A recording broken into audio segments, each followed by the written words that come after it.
Senator, I'd like to thank the committee for inviting me para once and for all malaman natin ang totoo. So, I would like to request sa inyo na huwag ninyo akong ituring president or kaibigan. Treat me as a witness and tignan natin kung lalabas yung totoo. So, with your permission, at maraming salamat po sa inyong lahat for inviting me. I'd like to start. My mandate as President of the Republic was to protect the country and the Filipino people. Do not question my policies because I offer no apologies, no excuses. I did what I had to do. And whether you believe it or not, I did it for my country. The war on illegal drugs is not about killing people. It is about protecting the innocent and the defenseless. The war on drugs is about the eradication of illegal substances such as shabu, cocaine, heroin, marijuana, party drugs, and the like, as a menace which ruins people, families, communities, and relationships, and tears apart the social fabric which binds society together in peace, harmony, and brotherhood. It is not unlike slogans which serves as calls for a better future, such as the war on waste, war on corruption, and war against climate change. I have always viewed people addicted to illegal drugs as victims and patients requiring medical help and not as criminals. That is why when the war on drugs slogan came into being,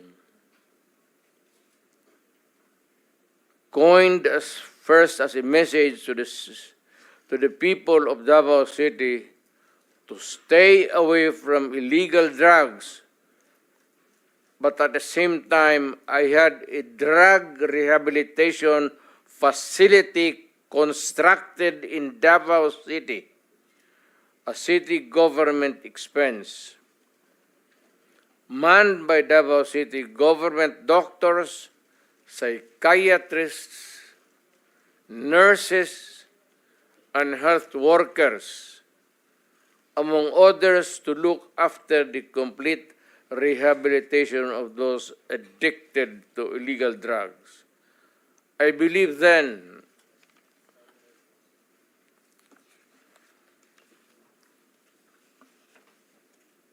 and I still believe now that rehabilitation and not fear of death or incarceration to be the key to the return of the addicted individuals back to the mainstream of a just and forgiving society.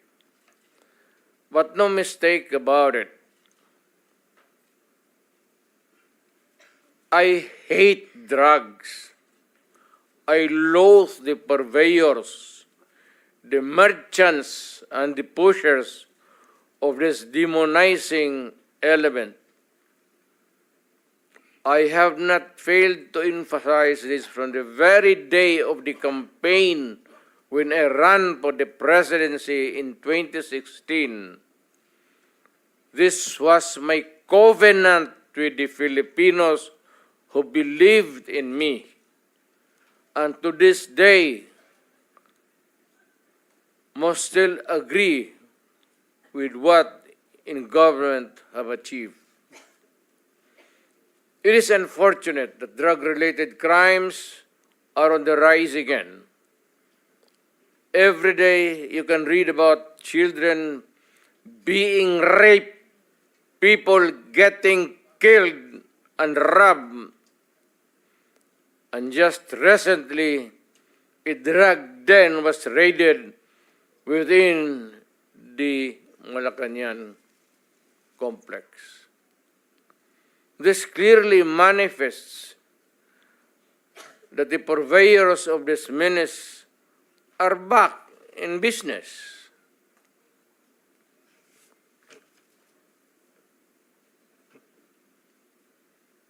Ano? Gawin natin. The Filipinos are anxious and distressed. Self-preservation is still the first law of nature.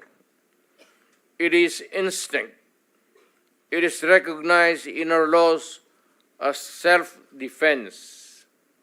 That is why I have always told the police authorities and operatives to be mindful of this basic law of nature. However, I tell them not to abuse their authority and power, and hindi ko talaga pinayagan yung abuso ng pulis o sundalo kailanman sa buong buhay ko and as mayor for so many years and as president. In the guise of protecting themselves.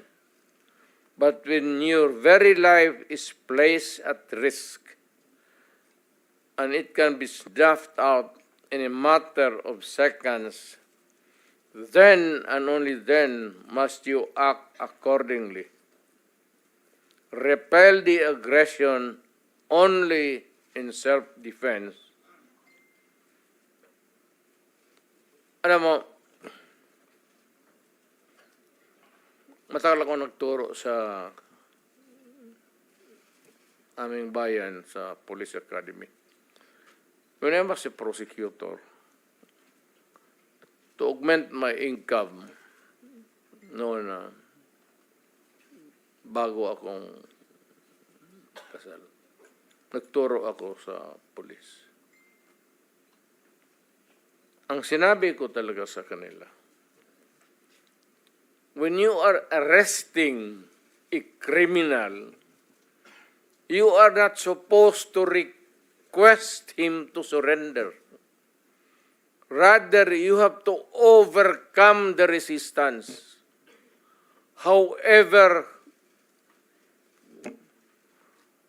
pag ayaw, it's the duty of the police is to overcome the resistance kung ayaw mag-surrender. At kung may baril, at kung tingin mo, sabi ko sa mga polis doon sa academy, mamamatay ka, barilin mo. Barilin mo sa ulo. Patayin mo at least one less criminal in the community. Yun ang utos ko when I was a fiscal and I was a professor doon sa Police Academy. Yun ang turo ko sa kanila. No quarters given, no quarters asked. Criminal ito.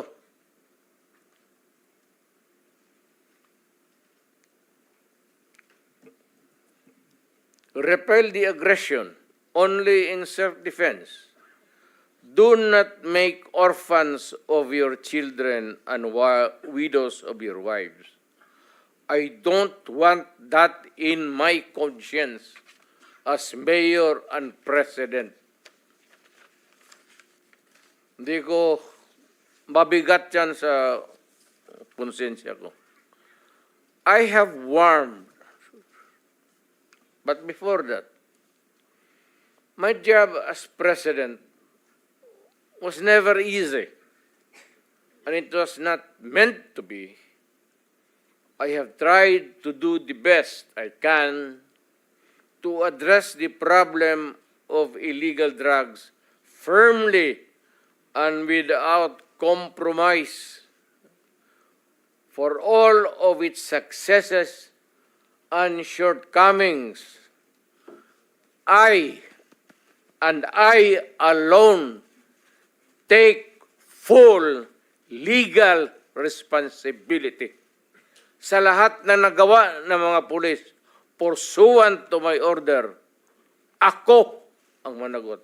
At ako ang makulong. Huwag yung pulis na sumunod sa order ko. Kawawa naman. Nagtatrabaho lang. Yun ang gusto kong sabihin sa Pilipino at mabutit niyaya ninyo ako dito. Once and for all, yan ang gusto kong sabihin sa tao.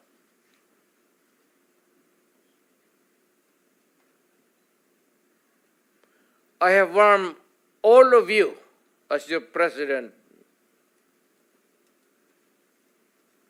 then and as a private citizen now. Drugs will destroy the Filipino. It will destroy my country, and I will never allow it.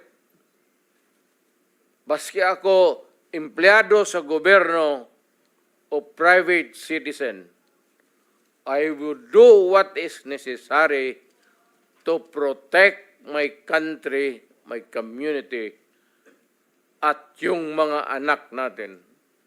This is a matter of principle. At papagkamatayan ko yan. Maraming salamat.